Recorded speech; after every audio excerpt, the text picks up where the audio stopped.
welcome to HITC Sport. Alright, pretty simple concept today. Usually footballers are held up as the shining light in their own family. The most successful person who's the envy of their entire family bloodline. Let's take a look at every Premier League club and find your current or former player who's not the best footballer in his family. Arsenal Alex Iwobi. Alright, if you were to look at modern day price tags, you would assume Alex Iwobi is the greatest footballer to ever walk through his family tree. Except no, not a hope. This man, with all the end product of a lactating hippo, has spent his career lurching around the Premier League, both with Arsenal and Everton, looking like a big bag of horse mucus. For an attacking player, 17 goals in 171 bastard games? That's almost a shootable offence. JJ Okocha, yeah, he might have spent 4 years slumming at Bolton, but this man, Iwobi's uncle, was a creative genius. The rainbow flicks, the long-range screamers. This man was once teammates with Ronaldinho at PSG. Can you imagine the standard of training sessions? Aston Villa Jack Grealish. Yeah,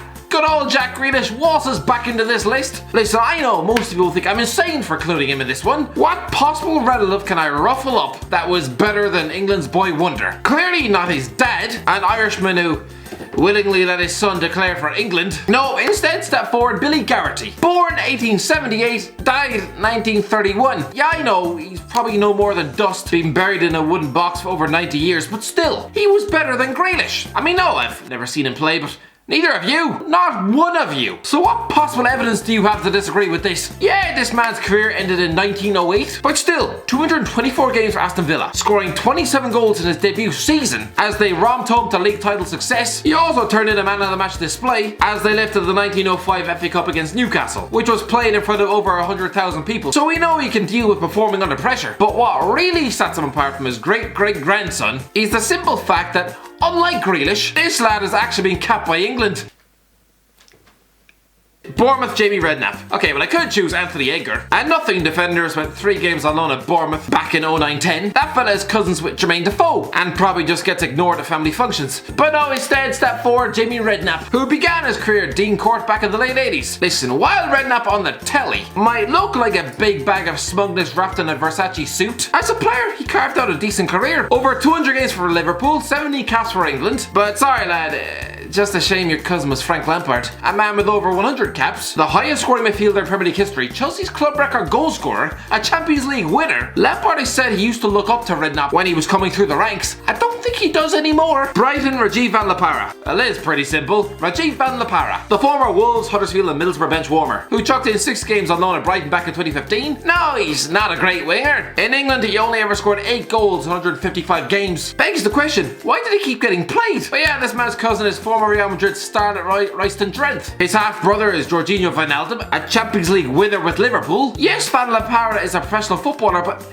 he's probably the goddamn shame of his family. Burnley Leon Court. Alright, step forward, big Leon Court. A defender who capped 6 times for Guyana and who spent 19 games at Burnley at the beginning of the last decade. His career never amounted to anything more than slumming it down the second tier of English football, and apparently he only found out Ruben Loftus-Cheek was his half-brother 7 years ago. Probably sounds like an episode of Jeremy Kyle. Chelsea Marcos Alonso. Okay, the easiest option is just to point the finger of blame at Thorgan Hazard. A decent player, yes, not so much for Chelsea, and clearly not a patch on his brother Eden. But no, instead let's take a look at Marcos Alonso. Listen, the Chelsea left back hasn't had a terrible career. 100 games for Chelsea, a league winner's medal, and managed to avoid prison time. Great. But the man has a grandfather, also named Marcos Alonso, who played for Real Madrid during the trophy-laden 50s. As a defender, he played over 150 games for the club, winning 5 league titles and 5 European Cups in a bastard row. Cristiano Ronaldo has 5 European Cups to his name and never shuts up about it. Marcos Alonso's granddad managed that in half a bloody decade. Alonso Sr. sadly died in March 2012. At the time, his grandson, who barely managed 10 minutes for Real Madrid, was getting relegated at Bolton Wanderers. Crystal Palace Patrick Van Aanholt. There's a few I could choose here. Jonathan Benteke, who somehow managed to make his useless brother look world class. How about Tom Ince, one of the most overhyped English footballers on the planet? Instead, no, step forward Patrick Van Aanholt. Listen, the lad is a half-decent left-back, if a bit suspect offensively, but does he have a better career than his cousin Leroy Fer, a man who's literally scored at a World Cup? There's probably not much in it. Let me know in the comment section below.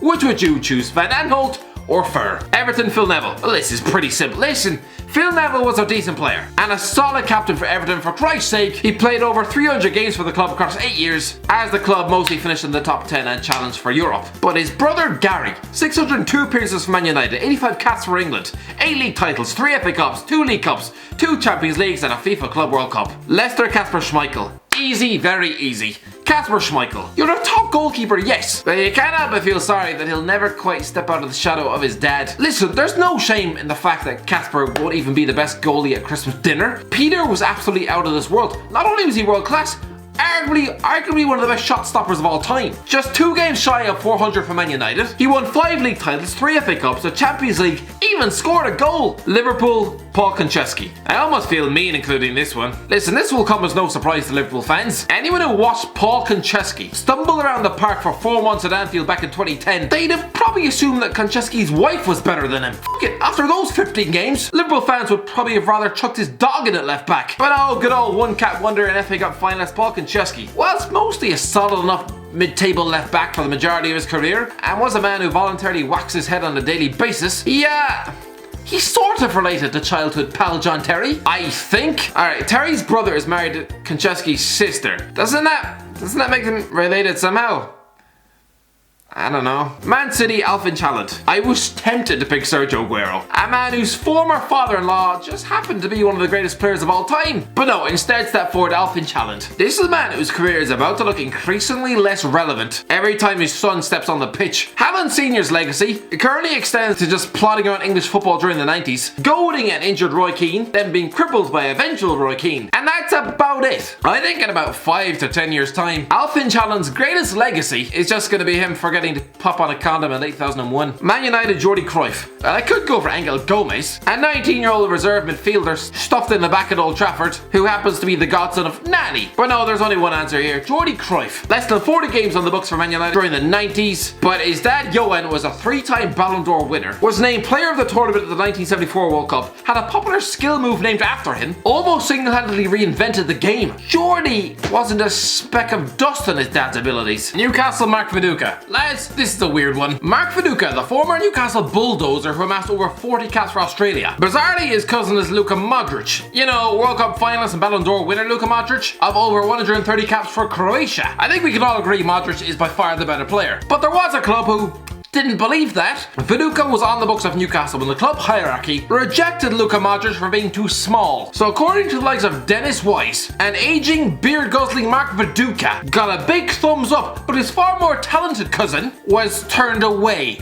I'm sorry, what? Norwich, Paul Dalglish. And remember Paul Dalglish, a bang average centre forward who scored 2 goals in 38 games for Norwich nearly 20 years ago? Yeah, put his career up against his dad's. Kenny, a man with over 300 games for Celtic, over 500 games for Liverpool, 10 league titles to his name, 3 European Cups.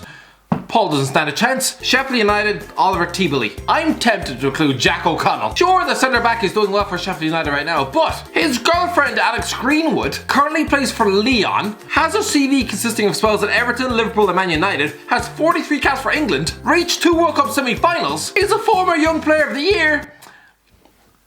Anyone? Oh Christ, I've just unleashed a feminist argument in the comment section below, haven't I? Also, to be fair, people aren't really related to their girlfriends, unless they're from Blackpool, of course. So avoiding all that, alright, Oliver Teebally stepped forward. The Ivory Coast defender with just 8 games for Sheffield United back in 1999. Put him up against his cousin, and Didier Drogba would eat him for Sunday breakfast with whipped cream. Southampton, Bradley Wright Phillips. Let's be honest, Bradley Wright Phillips is probably the most famous man in his family, considering he's cracked America in arguably the biggest city on earth. But if we're talking talent, oh god no. This was a man who used to warm the bench for both Man City and Southampton, and back then he was simply known as Sean Wright Phillips' crap brother. And as for his dad, Ian Wright was a club record goal scorer for Arsenal with 185 goals. Absolutely no contest. Tottenham, Kevin Prince Boateng. Remember when Kevin Prince Boateng signed for Spurs 13 years ago? One of 12 career moves he'd make in his life. Listen, Kevin Prince is obviously talented, but because of a lack of focus and drive, he was just reduced to being nothing more than a European journeyman, never settling at any club. His big brother Jerome, by contrast, has ended up lasting nearly a decade at Bayern Munich, lifting 7 league titles in a row, the Champions League and the World Cup. Watford, Stephen McGinn. Remember last summer when John McGinn was getting linked with £50 million moves to Man United